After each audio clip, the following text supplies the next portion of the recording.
Tras casi 50 años de dictadura, liderada por Antonio de Oliveira Salazar, el 25 de abril de 1974, un levantamiento militar puso fin al Estado Nuevo, como se había autodenominado el régimen autoritario que había subyugado a los portugueses hasta entonces.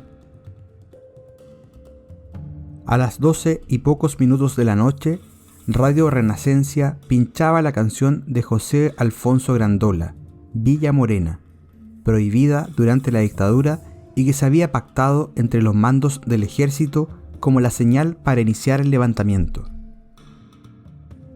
Los soldados aguardaban órdenes en las calles cuando uno de ellos se cruzó con una mujer que no llevaba el tabaco que le pedía, pero sí un ramo de claveles en la mano. El soldado colocó uno en la punta del fusil como símbolo del espíritu pacifista de la revolución, algo que imitaron el resto de sus compañeros. Acababa de empezar la revolución de los claveles. Un golpe militar en Portugal instauró en 1926 lo que sería la dictadura más longeva de Europa. En 1933 llegó al poder el hasta entonces ministro de Finanzas Antonio de Oliveira Salazar e instauró un nuevo modelo político, el Estado Novo o Solaracismo, basado en el autoritarismo de corte civil, el anticomunismo y el antiliberalismo, el corporativismo económico y la moral católica. Este periodo duró hasta 1968, cuando Salazar sufrió un derrame cerebral y lo sustituyó Marcelo Caetano. Mientras por dentro convivían la desigualdad y la pobreza, Portugal también mantenía un imperio colonial en África, con Angola, Mozambique, Cabo Verde, Guinea y Santo Tomé y Príncipe. Sin embargo, cuando estas colonias iniciaron guerras independentistas en los años 60, el régimen portugués decidió mantenerlas a toda costa, a diferencia de otros países europeos y a pesar de las pocas posibilidades de victoria. Esto generó malestar entre los militares y los jóvenes de clases trabajadoras, forzados a ir a la guerra durante su servicio militar, y empobreció aún más al país.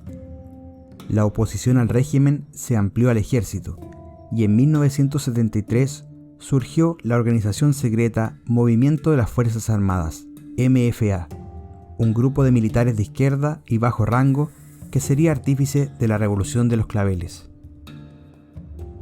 El MFA tenía como objetivos retirar las tropas de África, elecciones libres y el cierre de la policía política, por lo que inició una conspiración para derrocar al régimen.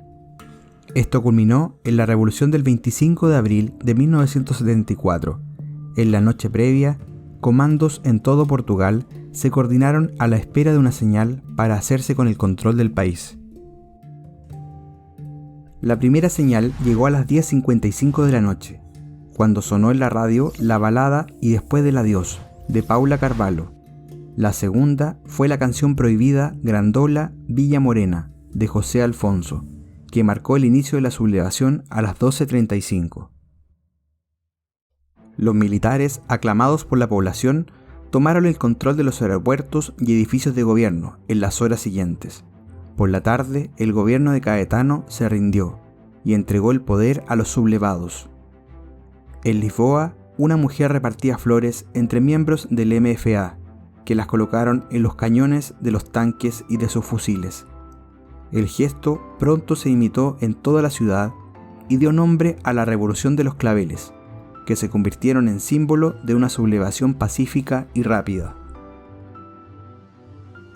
La única que resistió fue la policía política, que se atrincheró en el cuartel y disparó a la multitud, matando a 3 manifestantes. Las siguientes horas transcurrieron sin incidentes. Caetano y el presidente de la República, Américo Tomás, huyeron a Brasil, mientras que los presos políticos fueron liberados y retornaron de su exilio Álvaro Cunhal, líder del Partido Comunista, y Mário Soares, del Partido Socialista. Ambos se incorporaron al primer gobierno provisional civil, supervisado por la Junta Militar Nacional.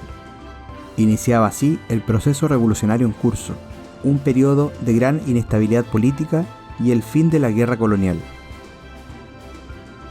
Este fue un periodo marcado por la tensión entre el bloque revolucionario, liderado por los sectores más izquierdistas del MFA y el Partido Comunista, y los más moderados que defendían instaurar una democracia liberal.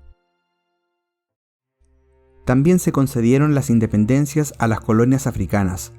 Hasta abril se sucedieron 5 gobiernos provisionales, en lo que los comunistas ganaron peso. Se nacionalizaron industrias y toda la banca. En este periodo, además, hubo 2 intentos de golpe de Estado de la derecha. El 25 de abril, un año después de la revolución, se convocaron las primeras elecciones constituyentes que ganó el Partido Socialista. Aún así, la influencia de los comunistas siguió marcando en la política nacional y llegaron a crear sus propias instituciones, lo que tensionó aún más a los bloques.